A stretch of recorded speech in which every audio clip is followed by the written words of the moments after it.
Hello, welcome to this channel. Today we will learn about the explosive confrontation that tears through the DiMera household, shattering the fragile peace and leaving relationships in ruins as young Thomas DiMera discovers the devastating truth about Cat Green's deception and his father's complicity in the lie that could destroy their family forever. The exhausting evening. The evening begins with Julie Williams feeling completely drained and overwhelmed as she recounts to Chad DiMera the chaotic ordeal of managing the children during Salem's unexpected power outage. Her face shows visible signs of exhaustion, with dark circles under her eyes and a weariness in her voice that speaks volumes about the challenges she has faced trying to keep Thomas and Rachel entertained and out of trouble while the entire neighborhood has been plunged into darkness. The blackout has transformed the usually manageable task of babysitting into an endurance test that has pushed Julie to her absolute limits, testing her patience and energy reserves in ways she never anticipated. Within moments of Julie's conversation with Chad, Thomas and Rachel come bursting into the room with frustration written all over their young faces. Their restless energy fills the space immediately, and it's clear from their body language and expressions that boredom has given way to irritability. The cousins have been cooped up inside for far too long without their usual electronic entertainment, and the tension between them is palpable in the air, crackling like electricity waiting to discharge. Julie recognizes the dangerous combination of childhood boredom and mounting frustration, understanding that she needs to act quickly before the situation deteriorates further into complete chaos. The Monopoly punishment. In a move that Julie considers both clever and punitive, she decides to pull out the classic Monopoly board game as a form of entertainment that will also serve as a gentle punishment for their unruly behavior. The irony isn't lost on Julie, forcing restless, modern children to sit still and play a lengthy, traditional board game feels like the perfect consequence for their constant complaints and inability to entertain themselves during the blackout. She sets up the game with deliberate care, arranging the property cards, distributing the colorful money, and placing the iconic game pieces on the board while explaining the rules to the children who look less than thrilled about this enforced activity. However, Julie's carefully orchestrated plan for peaceful entertainment is suddenly interrupted by an urgent phone call from Foster. The news he delivers sends shockwaves through the room. People are already looting stores in Horton Square, taking advantage of the power outage and the darkness to engage in criminal activity. Julie can barely comprehend how quickly Salem's residents have descended into lawlessness, wondering aloud what kind of people live in this town who would resort to looting within mere minutes of a power failure. The revelation adds another layer of stress to an already tense evening, reminding everyone that the blackout's consequences extend far beyond simple inconvenience and into genuine community crisis. The game deteriorates. Despite the disturbing news about the looting, Julie forces herself to focus on the immediate task at hand, refereeing the increasingly hostile Monopoly game between Thomas and Rachel. She watches with growing concern as the atmosphere between the young cousins grows progressively worse with each dice roll and property transaction. What began as simple competitive spirit has evolved into something far more antagonistic, with both children making pointed comments and shooting hostile glances at each other across the game board.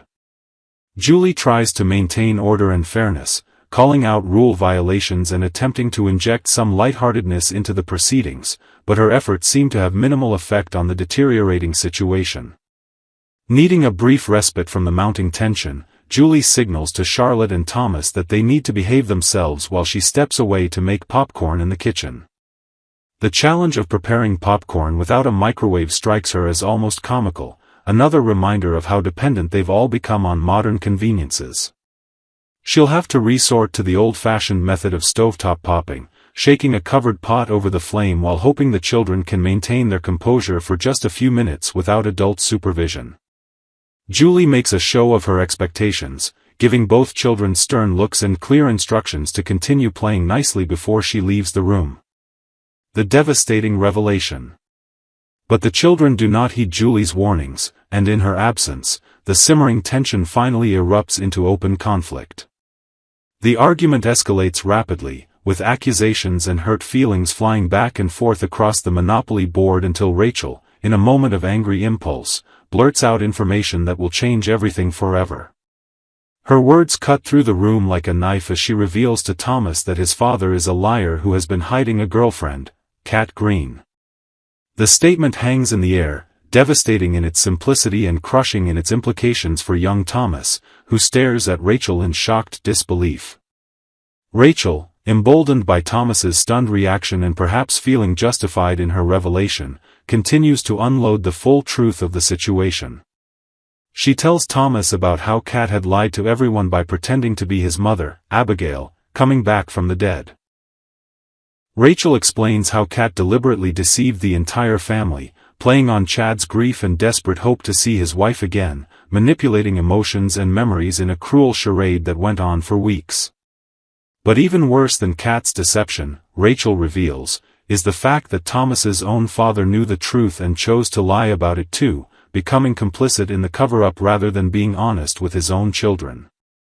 The ironic timing. The timing of Rachel's revelation carries a terrible irony that makes the situation even more painful. While Thomas is learning these earth-shattering truths about betrayal and deception, his father Chad and Kat are together at that very moment, sharing an intimate evening on Kat's sofa. The two of them are lost in their growing attraction, exploring the romantic connection that has been building between them despite the complicated history and painful circumstances that brought them together. They're enjoying drinks, engaging in flirtatious conversation, and moving closer to officially beginning a relationship, completely unaware that across town, Thomas's world is crumbling as he processes the devastating information Rachel has just shared. Thomas's rage builds. The revelation hits Thomas like a physical blow, and in the hours that follow, his initial shock transforms into a burning rage that consumes him entirely. He cannot stop thinking about how Kat pretended to be his mother, how she must have studied Abigail's mannerisms and memories, how she cynically manipulated his father's grief and his family's longing for the woman they had lost. But even more painful is the realization that his own father, the person Thomas trusted most in the world, had participated in the lie, choosing to protect Kat rather than being honest with his own children. The sense of betrayal cuts deep, festering in Thomas's young heart as he replays every interaction with Kat, every moment when his father could have told him the truth but chose deception instead. Thomas spends the rest of the evening in turmoil, barely able to concentrate on anything else as fury and hurt battle for dominance in his emotional state. Julie notices the dramatic change in the boy's demeanor but doesn't yet understand the cause, attributing his suddenly quiet, withdrawn behavior to exhaustion from the long day. Rachel, meanwhile, seems to regret her impulsive revelation, recognizing that she may have crossed a line and caused genuine harm to her cousin. The Monopoly game lies abandoned on the table, forgotten in the wake of the emotional explosion that has far exceeded any conflict over property cards and dice rolls. The confrontation erupts. When Chad finally returns home and Thomas learns that his father is back, the young boy's carefully controlled rage explodes into the open. Thomas storms toward his father with an intensity that shocks everyone present, his face flushed with anger and his voice shaking with emotion as he demands answers. But Thomas doesn't want to confront his father alone. He insists that Kat must be present too, that she must face him and acknowledge what she has done. Chad, confused by his son's sudden fury and not yet aware of what Rachel has revealed, tries to calm Thomas down, placing a reassuring hand on the boy's shoulder and speaking in soothing tones. But Thomas violently shrugs off his father's touch, his eyes blazing with betrayal as he refuses to be placated by empty gestures. He tells Chad exactly what he knows, that Kat pretended to be his mother, that she lied to their entire family, and that Chad himself helped cover up the truth. The accusations tumble out in a rush of hurt and anger, each word striking Chad like a hammer blow as he realizes that his son has discovered everything. Chad's face drains of color as he understands the magnitude of the situation and the depth of the damage that has been done to his relationship with his son. Kat arrives. When Kat is summoned to the house, she arrives expecting a pleasant evening but instead walks into a scene of raw emotional devastation. The moment she enters the room, Thomas turns his full fury on her with an intensity that freezes everyone in place. His young voice, typically soft and respectful, now carries the weight of absolute condemnation as he begins to scold Kat with words far beyond his years. Thomas tells Kat exactly what he thinks of her deception, calling her a liar and a manipulator who played with his family's grief for her own purposes. He demands to know how she could have pretended to be his mother, how she could have looked him in the eye knowing she was participating in such a cruel charade. Kat stands paralyzed by the onslaught, her face showing genuine shock and remorse as she faces the consequences of her actions in the form of this furious child. She tries to speak, to offer explanations about how Clyde Weston had blackmailed her, threatening her mother's life if she didn't cooperate with the scheme. Kat attempts to make Thomas understand that she was a victim too, forced into an impossible situation where she had no choice but to comply with Clyde's demands. But Thomas refuses to hear her explanations, cutting her off mid-sentence and telling her that nothing justifies what she did to his family. Chad's failed intervention. Chad desperately attempts to intervene in the confrontation, stepping between Thomas and Kat while trying to calm his son's rage. He explains to Thomas that the situation was complicated, that Kat had been threatened and coerced, that adults sometimes have to make difficult choices in impossible situations. Chad tells his son that he has already forgiven Kat, that he understands why she did what she did, and that Thomas needs to show compassion and understanding as well. He reminds Thomas that Kat has shown genuine remorse for her actions and has been working to make amends ever since the truth came out. But every word Chad speaks only seems to inflame Thomas's anger further rather than soothing it. The boy turns on his father with equal fury, accusing Chad of being blinded by his feelings for Kat, of choosing a woman who hurt their family over his own children's well-being.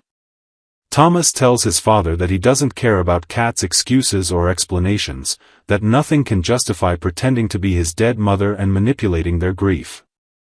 The young boy's voice cracks with emotion as he speaks about the pain of believing, even briefly, that his mother might have returned, only to have those hopes crushed by the revelation of Kat's deception.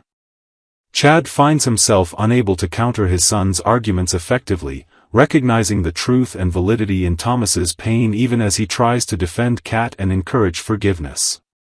He reaches for Thomas multiple times, attempting to embrace his son or guide him to a quieter space where they can talk privately, but Thomas consistently pulls away, refusing his father's comfort and rejecting any attempt at reconciliation. The rejection devastates Chad, who realizes that his relationship with his son has been severely damaged by his choices regarding Kat and his decision to keep the truth hidden.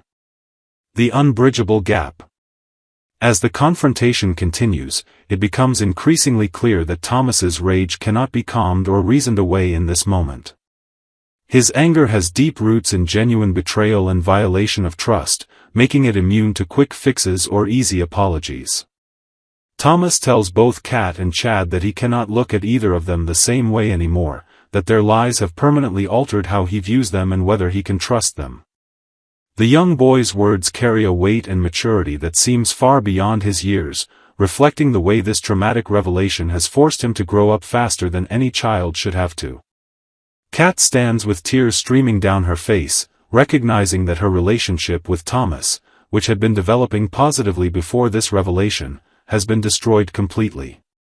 She had genuinely grown fond of both Thomas and Charlotte, had enjoyed spending time with them at the hospital fundraiser doing face paintings and had hoped to build a meaningful connection with Chad's children. Now all of that potential has been incinerated by the truth of her past deception, leaving only ashes and recrimination. Kat understands that no matter how much she might want to explain or apologize, Thomas is not ready or willing to hear her words. The aftermath. The confrontation finally winds down not because any resolution has been reached, but because Thomas himself withdraws emotionally and physically from the situation. He announces that he doesn't want to talk anymore, that he needs space from both his father and Kat, and that he's going to his room where he wants to be left completely alone. His voice, which had been loud and passionate during the height of his anger, now sounds flat and exhausted, drained of emotion but still carrying an unmistakable undertone of hurt. Thomas walks away without waiting for permission or response, leaving Chad and Kat standing in stunned silence behind him. Chad moves to follow his son, but Julie gently restrains him, quietly suggesting that Thomas needs time alone to process his feelings before Chad attempts another conversation. She reminds Chad that pushing too hard too soon might only drive Thomas further away and cause additional damage to their already fragile relationship. Chad reluctantly agrees, though every instinct as a father screams at him to go after Thomas immediately and somehow make everything right. He realizes with devastating clarity that this is one problem he cannot simply fix through force of will or parental authority. Kat prepares to leave the DiMera house, understanding that her presence is only making things worse and that the family needs privacy to deal with the fallout of Thomas's discovery. Before she goes, she attempts one more time to apologize to Chad for the damage her past actions have caused to his relationship with his son. She tells Chad that she understands if he can no longer see her, that she wouldn't blame him for choosing his children's well-being over their developing relationship. The evening that had promised romance and connection has instead delivered conflict and crisis, exposing the fragile foundation upon which Chad and Kat's relationship is built.